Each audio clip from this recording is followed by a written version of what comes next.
कानून व्यवस्था है आपकी, सब कुछ है आपके पास, फिर भी जो है महिलाओं पर रेप नहीं रोक पा रहे हो, हत्या नहीं रोक पा रहे हो।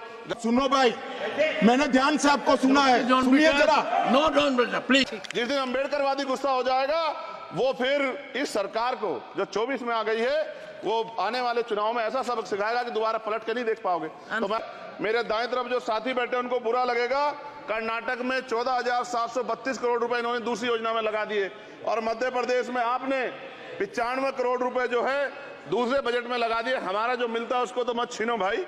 एमएसपी की लीगल गारंटी कोई बात नहीं हुई है। किसानों को जो 6,000 रुपए मिलते हैं उसको बढ़ा के 12,000 रुपए करना चाहिए और फसल बीमा जो है उसका सारा प्रीमियम सरकार भरे, किसानों पर बोझ ना लगे। रिजर्वेशन प्रमोशन में लागू नहीं किया गया, पुरानी पेंशन को बहाल नहीं किया गया, इस पर चर्चा नहीं हुई। देश में मनरेगा समय न्यूनतम मजदूरी की दर 700 रुपए होनी चाहिए, समान काम समान वेतन पॉलिसी लागू होनी चाहिए। जो रसोई की चिंता करते हुए 500 रुपए प्रति सिलेंडर से ज्यादा के दाम नहीं होने चाहिए, जो महिलाओं को राहत मिल सके। बिजली के दामों में भी कमी होनी चाहिए। बेरोजगार युवाओं को 5,000 रुपए भत्ता मिलना चाहिए, जो बेरोजगार युवा जो है अपनी पढ़ाई या अपना खर्चा उठा सके। मैं अपने क्षेत्र के विषय में महोदय आपसे कहना चाहता हूं कि पश्चिम यूपी में नगीना में एक एम्स बनना चाहिए, एक IIT बननी चाहिए, एक IIM बनना चाहिए। नगीना लोकसभा में उद्योग धंधे लगने चाहिए। नगीना की कताई मिल जो है उसको पुनः शुरू कराना चाहिए।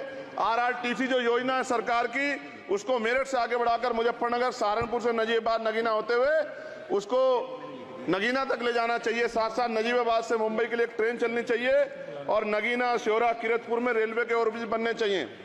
सभापति महोदय, सामाजिक न्याय मंत्रालय को 13,000 करोड़ रुपए दिए गए और जनजाति कार्य मंत्रालय को 13,000 करोड़ रुपए दिए, कुल 26,000 करोड़ रुपए, जो कुल बजट 48.20 लाख का लगभग 0.54% है। जबकि हमारी संख्या 25% से ज्यादा SC/ST की और बहुजन समाज की मिलाओगे तो 85% से ज्यादा है। और हमारे विकास के लिए सरकार 1% पैसा खर्च कर रही है, जो मिलना हमें चाहिए, जबकि मिलना में 25% चाहिए। ये ऊंट के मुंह में जीरा के समान है, कहावत हमने बहुत दिन सुनी थी। पिछले लंबे समय से हमारे साथ धोखा हो रहा है, लेकिन अब ये नहीं चलेगा। चंद लोगों की तराजू से देश के संसाधन नहीं बटेंगे। इस देश का बहुजन समाज बर्दाश्त नहीं करेगा। संसाधन का बंटवारा संख्या के आधार पे होगा। माननीय काशीराम साहब नारा लगाए थे, ना तो वोट हमारा राज तुम्हारा चलेगा, और आज हम कह रहे हैं ना ही वोट हमारा और नोट तुम्हारा चलेगा। इस बात का भी ध्यान जो है सरकारों को देना पड़ेगा। आपके माध्यम से सरकार से मेरी एक मांग है, सरकार इस योजना का लाभ भी अपने आप ले ले, सरह भी ले ले कि 1 लाख रुपए सालाना बहुजन समाज के अत्यंत गरीब परिवारों को दे। 10 लाख करोड़ रुपए खर्च होंगे, लेकिन इस 1 लाख रुपए की योजना से एक झटके से परिवार गरीबी की रेखा से ऊपर आएगा और इनके बच्चों को कुपोषण खत्म होगा, अच्छी शिक्षा मिलेगी, महिलाओं को सम्मानजनक जीवन मिलेगा और इससे वास्तव में सबका साथ सबका विकास का नारा सार्थक होगा। अगर प्रश्न ये होगा कहां से आएगा, तो उसका जवाब ये है कि जब अमीरों का 16 लाख करोड़ रुपए माफ हो सकता है, कॉर्पोरेट टैक्स का घटाकर लाखों करोड़ रुपए का चूना सरकारी खजाने को लगाया जा सकता है, पेट्रोल डीजल के दाम 10 गुना एक्साइज ड्यूटी बढ़ाई जा सकती है, तो गरीबों को सरकार पैसा क्यों नहीं दे सकती। महोदय, समय आ गया है, अब निजी क्षेत्रों में आरक्षण की व्यवस्था होनी चाहिए।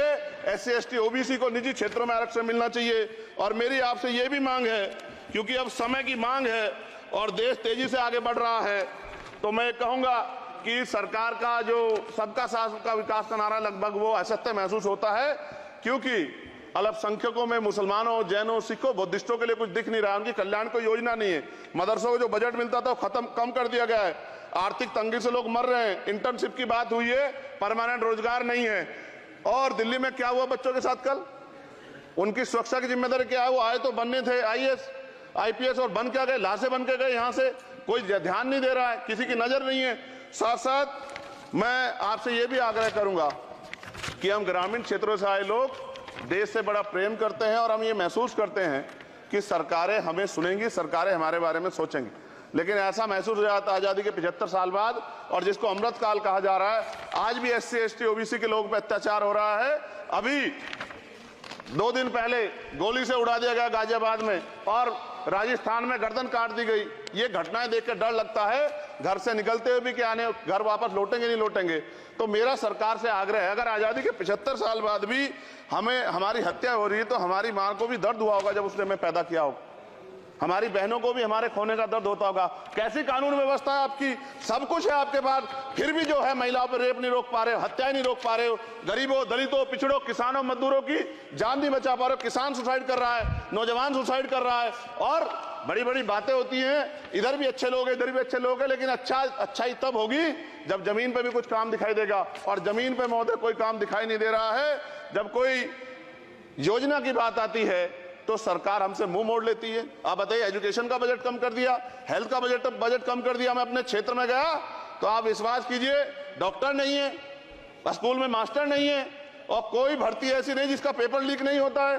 तो देश किस तरफ जा रहा है और इसमें नौजवानों का भविष्य क्या है, इसके बारे में हमें चिंता करनी चाहिए। और अंत में अपनी बात को खत्म करते हुए मेरा आपसे आग्रह और आपके माध्यम सरकार से आग्रह है कि यहां बाहर बाबा साहब अम्बेडकर की मूर्ति लगी हुई थी, एक वो करोड़ों लोगों की आस्था से जुड़ा विषय है, और आप विश्वास करो इतना गुस्सा है उसको लेके, मेरी आपके माध्यम से मैं हाथ जोड़ता नहीं हूं, लेकिन मैं हाथ जोड़ के आपसे आग्रह कर रहा हूं कि प्रधानमंत्री जी, सरकार से हमारी आग्रह कि वो अम्बेडकर वादियों के सम्मान का ध्यान रखते हुए, उनके जो है दिल की पीड़ा को समझते हुए, दर्द का ध्यान रखते हुए उस मूर्ति को पुनः स्थापित करा दीजिए।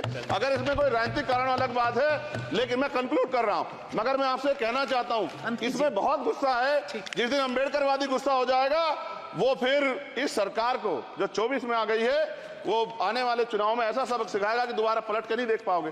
तो मैं आपका धन्यवाद करता हूं, और मुझे विश्वास है कि सरकार मेरी बातों पे गौर करेगी और गरीबों के बारे में सरकार सोचेगी, गरीबों को आगे बढ़ने के अवसर प्रदान होंगे।